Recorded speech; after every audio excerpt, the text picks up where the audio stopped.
Okay, so we are going to be painting a flower. So you got to pick your flower. So on my watercolor paper, I have my name on the back.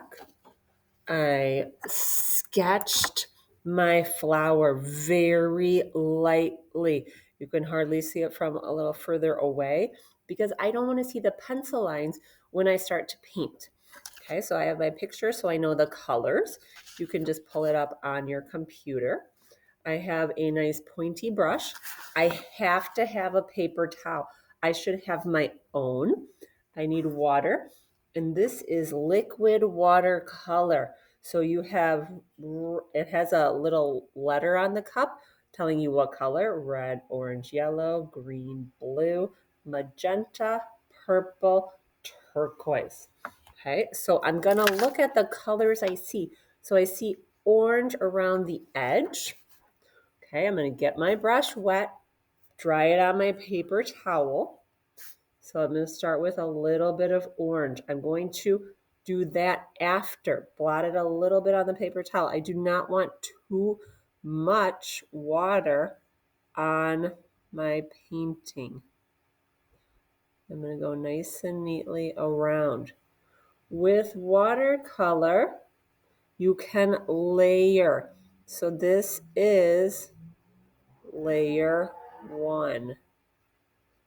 Obviously, I'm going to go right over these little parts because painting around them doesn't make sense. So my petal is not just going to be one value or one color, but that's going to be a good place to start. So I might want to paint them a base of orange and then go back in.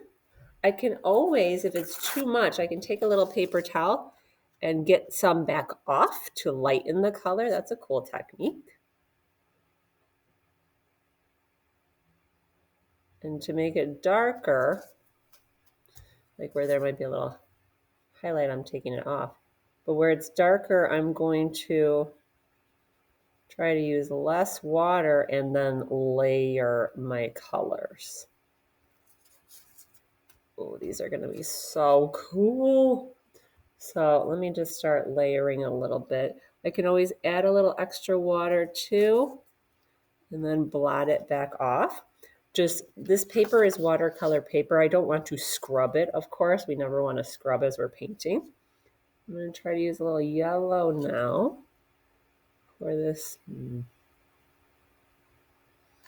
middle part. Again, layering. There, now you can see it. I don't know if you can see it, but I can see it. But I might have to let it dry a little bit. Wash my brush always in between. I don't want you to mix up the colors. Red.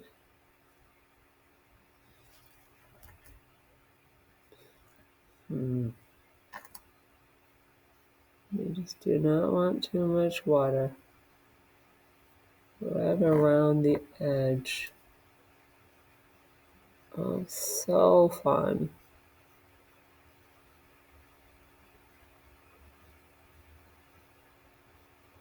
And I notice it gets towards here, there's a little bit of maybe a darker value. In the petals, there's some lines. So I'm building in texture with how I am painting. Really fun. This is not something that should be done really fast because you are gradually building each petal. See how I just dropped my brush? That's actually a good thing. That tells me that you're holding your paintbrush very lightly, and that's good. Okay, so I have one petal done, and that took me about 4 minutes.